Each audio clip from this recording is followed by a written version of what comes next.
Friends, welcome to our English study channel। आज हम class 10th के lesson second a letter to God की ओर चल रहे हैं। इसका पहला पार्ट हमने कल रिलीज किया था। आज सेकंड पार्ट की ओर पैसेज 5 से चलेंगे। कल हम सभी ने देखा था लेंचो जो एक कठोर परिश्रम करने वाला किसान था, एक वैली की चोटी पर घर बनाकर अपने परिवार के साथ रहता था, कृषि करता था। उसके खेत अच्छे थे, किंतु खेतों को बारिश की आवश्यकता थी। संयोग से उसके खेतों को एक दिन बारिश हुई, लेकिन यह संयोग वियोग में बदल गया, क्योंकि बारिश के बाद हवा का तेज तूफान और ओलों की बारिश होने लगी। 1 घंटे तक ओले बरसते रहे। सारी फसल उसकी नष्ट हो गई। पेड़ पर एक भी पत्तियां नहीं बची, खेत में एक भी अनाज का पौधा नहीं बचा, सब नष्ट हो गया। जब तूफान समाप्त हो गया, लेंचो अपने खेत के मध्य में खड़ा था और अपने पुत्रों से कह रहा था। और अब देखते हैं आज पैसेज 5 से। A plague of locusts would have left more than this. टिड्डी का दल अगर आता तो उससे अधिक छोड़कर जाता। टिड्डी एक प्रकार का कीड़ा होता है। इस वर्ष दूसरे देश से उड़ करके हमारे यहाँ भी अनेक प्रांतों में गया, हम सब ने देखा।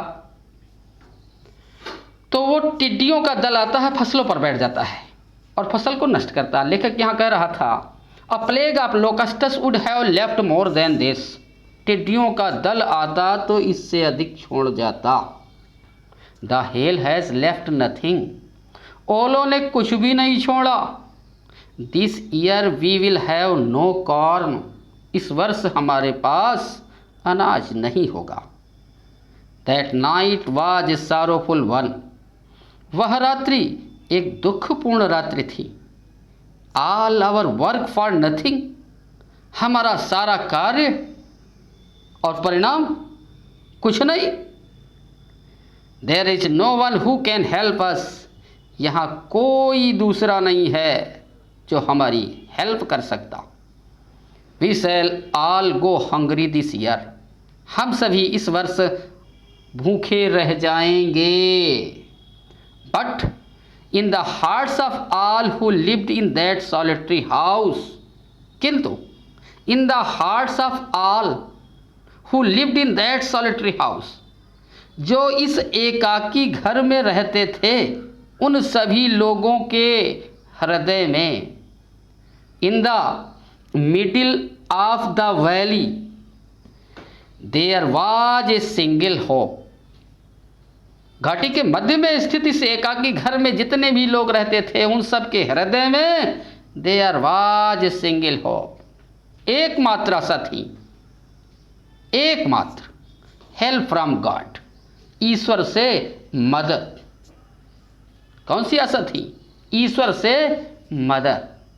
जब व्यक्ति हर तरह से निराश हो जाता अपने जीवन में, अपने कार्यों से, अपने कर्मों से, तो अंततः वह ईश्वर की ओर ही मुड़ता है। अब चूंकि अकेला ही रहता था, कोई इसकी मदद करने वाला नहीं था, तो यह भी ईश्वर की ओर मुखातिब हुआ। Do not be so upset. इतना परेशान मत हो। Even though this seems like a total loss. यद्यपि this seem like a total loss, ऐसा प्रतीत होता है कि यह संपूर्ण हानि हुई है। रिमेंबर, याद रखो, no one dies of hunger. कोई भी भूख से नहीं मरता है। दैट इज व्हाट दे से। No one dies of hunger. That is what they say। ये वही सब कहते हैं कि कोई भी भूख से नहीं मरता है। All through the night Lencho thought only of his one hope. पूरी रात भर Lencho thought only of his one hope. Lencho ने केवल अपनी एक आशा के बारे में सोचा। कौन सी आशा थी? द हेल्प ऑफ गॉड, ईश्वर से मदद। हुज आइज, जिसकी आंखें, as he had been instructed, जैसा उसको शिक्षा दी गई थी। सी एवरीथिंग, जैसा लेंचो को शिक्षा दी गई थी कि गॉड की आंखें हर चीज़ों को देखती हैं। Even what is deep in one's conscious, यहाँ तक कि किसी भी व्यक्ति के अंतःकरण की गहराई में क्या है, ईश्वर की आंखें उसे भी देखती हैं। Lencho was an ox of a man. Lencho was an ox of a man, man के रूप में एक बैल था, पशु था, आदमी के रूप में एक पशु था। Working like an animal in the fields, खेतों में पशु की भांति कार्य करता था। But still he knew how to write, फिर भी वो लिखना जानता था। द फॉलोइंग संडे, अगले संडे को, एट डे ब्रेक, सुबह के समय, he began to write a letter, उसने एक पत्र लिखना आरंभ किया। Which he himself would carry to town, जिसे वो स्वयं नगर ले जाएगा, and place in the mail, और उसे डाक में डालेगा। It was nothing less than a letter to God, ये है ईश्वर को एक पत्र से कुछ कम नहीं था। गॉड, ही रोट, उसने लिखा, ईश्वर, if you do not help me, my family and I will go hungry this year. ईश्वर, यदि आप मेरी मदद नहीं करोगे तो मेरा परिवार और मैं इस वर्ष भूखा रह जाऊंगा। I need 100 pesos in order to sow my field again and to live until the crop comes. I need 100 pesos. pesos मुद्रा है, जैसे अपने यहाँ रुपया चलता है, डॉलर दूसरी जगह चलता है, उसी तरह I need 100 pesos. मुझे 100 pesos की ज़रूरत है।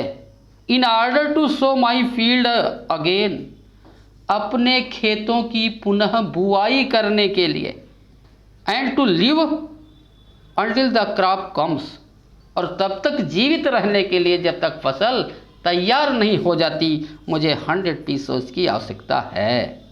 बिकॉज, क्योंकि the hell storm had left nothing, क्योंकि ओलों ने कुछ भी नहीं छोड़ा, सब कुछ नष्ट कर दिया। ही रोट, उसने लिखा, टू गॉड, ईश्वर को, ऑन द इनवेलप, लिफाफे पर, जिसको पत्र भेजा जाता है उसका पता लिखा जाता है, उस लिफाफे पर उसने एड्रेस में लिखा, टू गॉड, ईश्वर को। पुट द लेटर इनसाइड, लिफाफे के अंदर पत्र को रखा, and still troubled went to town, और अब भी परेशान था, वेंट टू टाउन, टाउन गया, नगर की ओर गया। At the post office, post office में, he placed a stamp on the letter, उसने पत्र पर एक स्टैम्प लगाया, टिकट लगाया, and dropped it into the mailbox, और उसे पत्र पेटिका में डाल दिया। One of the employees who was a postman, एक कर्मचारी जो पोस्टमैन था, and also helped at the post office, और पोस्ट ऑफिस में भी वो मदद करता था, went to his boss laughing heartily, अपने बॉस के पास, अपने हेड के पास हंसता हुआ गया। And showed him the letter to God, और उसे दिखाया ईश्वर के लिए पत्र। Never in his career as a postman, अपने जीवन में पोस्टमैन के रूप में कभी नहीं, had he known that address, उसने उस पते को नहीं जाना था। अपने पोस्टमैन के जीवन के रूप में उसने ईश्वर के पते को कभी नहीं जाना था। The postmaster, postmaster a fat amiable, एक मोटा मित्रवत फेलो, साथी। पोस्ट ऑफिस का हेड होता है पोस्टमास्टर, जो मोटा था, मित्रवत साथी था। आल्सो ब्रोक आउट लाफिंग, वो भी हंसने लगा। But almost immediately he turned serious, लेकिन लगभग उसी समय वह गंभीर हो गया। And tapping the letter on his desk, और अपनी डेस्क पर पत्र को थपथपाते हुए, टेपिंग थपथपाना, कमेंटेड, उसने कहा, व्हाट फेथ, कैसा विश्वास है। I wish I had the faith of the man who wrote this letter, काश मुझे भी ऐसा ही विश्वास होता जिसने ये पत्र लिखा है। Starting up A correspondence with God, जिसने ईश्वर के साथ पत्र व्यवहार करना आरंभ किया। काश ईश्वर के प्रति मुझे भी ऐसा विश्वास होता। तो मेरा ये सेकंड पार्ट का वीडियो आपको कैसा लगा, लाइक करें, शेयर करें और हमें कमेंट बॉक्स के द्वारा बताएं। Thanks a lot.